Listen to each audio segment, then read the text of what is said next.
एक शहर में एक बहुत बड़ा घर था। उस घर में मनीष अपनी 3 बेटियों के साथ हंसी खुशी रहता था। मनीष का शहर में बहुत बड़ा व्यापार था। उसके घर में किसी चीज की कमी नहीं थी सिवाय एक चीज के। मनीष की बीवी की मौत एक कार एक्सीडेंट में हो गई थी, जिसकी कमी हमेशा उसे महसूस होती थी। मनीष ने अकेले ही अपनी बेटियों को पाला पोसा था। उसकी तीनों बेटियां बहुत ही सुंदर थी, पर उसकी सबसे छोटी बेटी छाया सबसे सुंदर थी। मनीष अपनी दोनों बड़ी बेटियों से बहुत प्यार करता था, पर सबसे छोटी बेटी छाया को वो बिल्कुल पसंद नहीं करता था। उसका कारण ये था कि छाया जब पैदा हुई थी तभी उसकी माँ की मौत एक कार एक्सीडेंट में हो गई थी। मनीष अपनी बीवी की मौत का कसूरवार अपनी सबसे छोटी बेटी छाया को समझता था, इसलिए वो उसे बिल्कुल प्यार नहीं करता था। एक शाम मनीष जब घर आता है, वो अपनी दोनों बड़ी बेटियों को आवाज देता है, माया, संगीता, कहाँ हो तुम दोनों? जल्दी आओ, देखो मैं तुम्हारे लिए क्या लाया हूँ। पापा पापा, हम आपका ही इंतजार कर रहे थे। जल्दी से दिखाओ आप हमारे लिए क्या लाए हो। ये देखो संगीता, मैं तुम्हारे लिए कितने सुंदर जूते लाया हूँ। मेरे लिए क्या लाए हो पापा, मुझे भी दिखाओ। छाया दूर खड़ी सब देख रही थी। उसे लगा कि उसके पापा उसे अभी आवाज देकर बुलाएंगे और उसे भी कुछ देंगे। वो इंतजार करती रही, पर उसके पापा ने उसकी तरफ देखा भी नहीं। वो फिर डरते डरते अपने पापा के पास गई और धीरे से बोली, आप मेरे लिए क्या लाए हो? तुझे इस घर में खाने पीने को ढंग से मिल रहा है ना, तो उसी में खुश रह, समझी? ज्यादा उम्मीद मत लगा और जाकर अपना काम कर।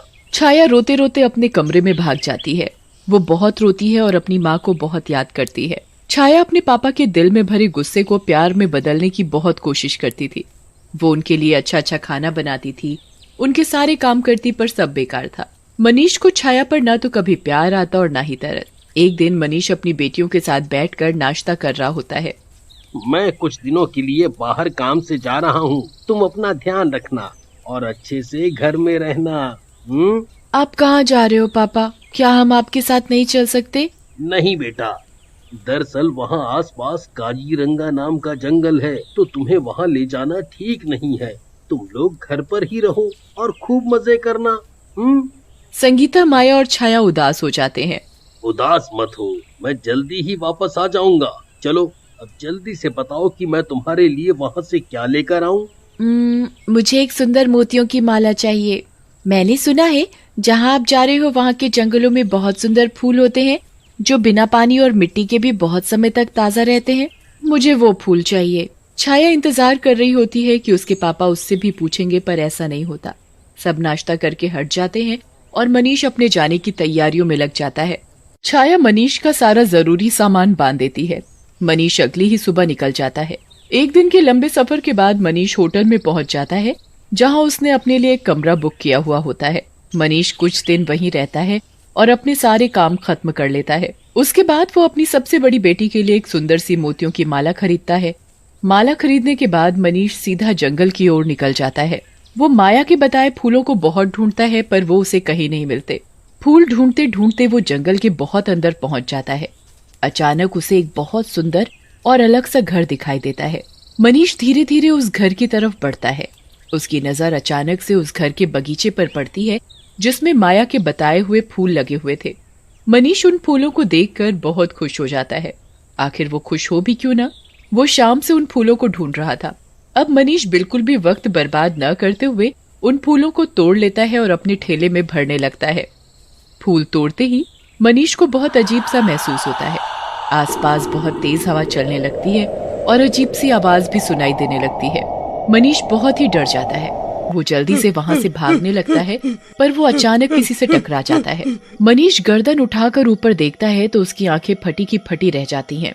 उसके सामने एक बहुत खतरनाक भूत खड़ा होता है। भूत, भूत, मुझे जाने दो, मुझे जाने दो। ऐसे कैसे जाने दूं?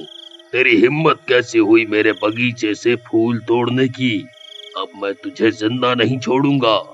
भूत मनीष की गर्दन पकड़ लेता है और उसे मारने ही वाला होता है कि तभी मनीष रोने लगता है। मुझे जाने दो, मेरी 3 बेटियां हैं, वो मेरा घर पर इंतजार कर रही होंगी। उनका इस दुनिया में मेरे सिवा कोई भी नहीं है। उनकी माँ भी बहुत सालों पहले मर गई। तू मुझे पहले ये बता कि तूने मेरे बगीचे से फूल क्यों तोड़े। मेरा बगीचा और उसमें लगा फूल मुझे जान से भी ज्यादा प्यारा है। मुझे माफ कर दो, मुझे नहीं पता था, मुझसे बहुत बड़ी गलती हो गई। दरअसल मेरी बेटी ने इन फूलों का जिक्र किया था और उसी ने इन फूलों को लाने के लिए बोला था। कहाँ है तेरी बेटी? क्या नाम है उसका? मैं उसे जिंदा नहीं छोड़ूंगा। अब मुझे अपनी बेटी को ला कर दे, वरना मैं तेरी जान ले लूंगा। मनीष को कुछ समझ में नहीं आ रहा था कि वो क्या करे। उसे तो अपनी दोनों बड़ी बेटियां और अपनी जान बहुत प्यारी थी। उसे कुछ भी समझ में नहीं आ रहा था। अचानक उसे एक तरकीब सूझती है। वो सोचता है क्यों ना माया की जगह छाया का नाम उस भूत को बता दिया जाए, ताकि वो भूत माया की जगह छाया को खा जाए और हमेशा के लिए छाया की जिम्मेदारी उसके सर से दूर हो जाए। मनीष माया की जगह छाया का नाम उस भूत को बता देता है। जल्द से जल्द छाया को मेरे पास लेकर आ, वरना मैं तुझे जान से मार दूंगा। मुझे बस कल तक की मोहलत दो, मैं छाया को लेकर यहाँ आऊंगा। अगर तूने कोई भी चालाकी की तो ये अंगूठी तेरी जान ले लेगी, इसलिए बिना सोचे अपनी छाया को मेरे पास लेकर आ। मनीष जल्दी से अपने घर जाता है। संगीता, माया, छाया, कहाँ हो? तीनों दौड़ती हुई मनीष के पास आती हैं। इस बार मनीष संगीता और माया की जगह छाया को गले लगा लेता है। दरअसल ये सब उसकी चाल थी, ताकि वो छाया को बहला फुसलाकर उस जंगल में ले जाकर उस जंगल में छोड़ सके। छाया बहुत खुश हो जाती है। उसके पापा ने उसे पहली बार गले लगाया होता है। बेटी छाया, तुम्हें मेरे साथ अभी कहीं चलना होगा। कहाँ पापा? वो मैं तुम्हें अभी नहीं बता सकता। छाया बिना कोई सवाल किए अपने पापा के साथ चल पड़ती है। छाया पूरे रास्ते सोचती रहती है कि आखिर उसके पापा उसे कहाँ लेकर जा रहे हैं, पर डांट के डर से पूछने की हिम्मत नहीं कर पाती। मनीष छाया को जंगल में लेकर जाता है और छाया भी बिना कोई सवाल किए अपने पापा के साथ चलती रहती है। कुछ देर बाद वो भूत के घर पहुंच जाते हैं। मनीष छाया को उस घर के अंदर ले जाता है। घर के अंदर एक बहुत ही डरावना भूत बैठा होता है। छाया उस भूत को देखकर बुरी तरह चिल्लाने लगती है।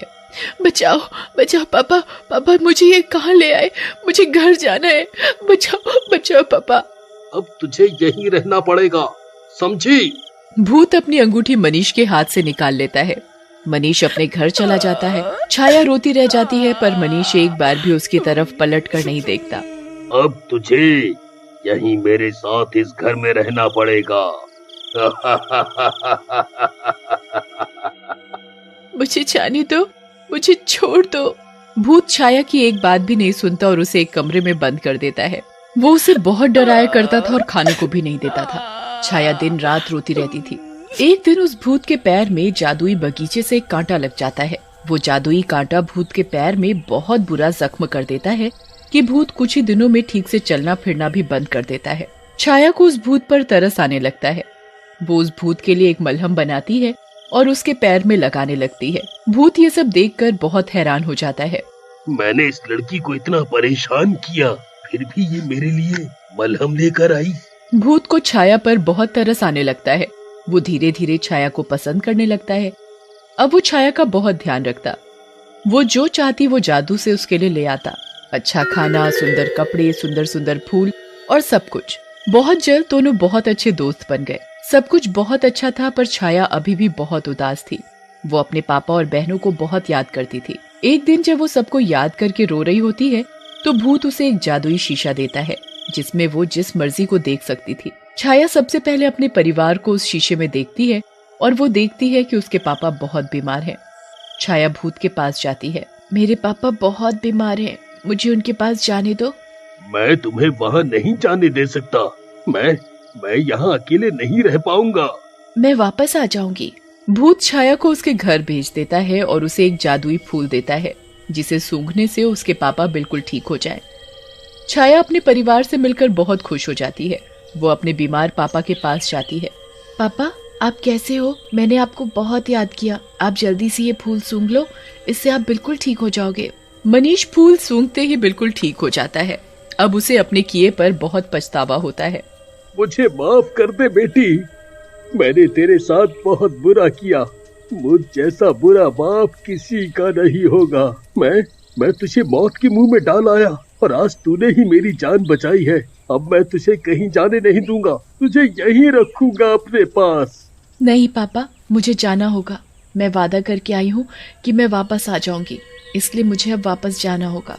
मनीष और उसकी दोनों बड़ी बेटियां बहुत रोते हैं, पर छाया वहाँ से चली जाती है और उस भूत के पास पहुँच जाती है। मुझे बिल्कुल यकीन नहीं था कि तुम वापस आ जाओगी। मैंने बचपन से कभी अपने लिए किसी के दिल में प्यार नहीं देखा। सिर्फ तुम थे जिसने मुझे समझा, मेरा ध्यान रखा और खुश रखा। मैं तुम्हें पसंद करने लगी हूँ। मुझे फर्क नहीं पड़ता कि तुम कोई भूत हो। भूत छाया की ये बात सुनते ही एक सुंदर लड़के में बदल जाता है। छाया ये देखकर हैरान रह जाती है। तुम तो भूत थे, तुम कैसे बदल गए? दरअसल मैं भी तुम्हारी तरह एक साधारण इंसान हूँ और मेरा नाम गौरव है। एक दिन मैं इस जंगल में भटक गया। एक भूत ने मुझे पकड़ लिया और मुझे जादू से भूत बना दिया। मेरा दिल भी भूतों की तरह कठोर हो गया था, पर धीरे धीरे तुम्हारी वजह से मैं बदलने लगा और लगता है आज तुम्हारी वजह से ही उस जादू का असर मेरे ऊपर से खत्म हो गया, क्योंकि उस भूत ने कहा था कि कोई सच्चे और अच्छे दिल वाली लड़की ही तुझे तेरे असली रूप में ला सकती है। छाया और गौरव शादी कर लेते हैं।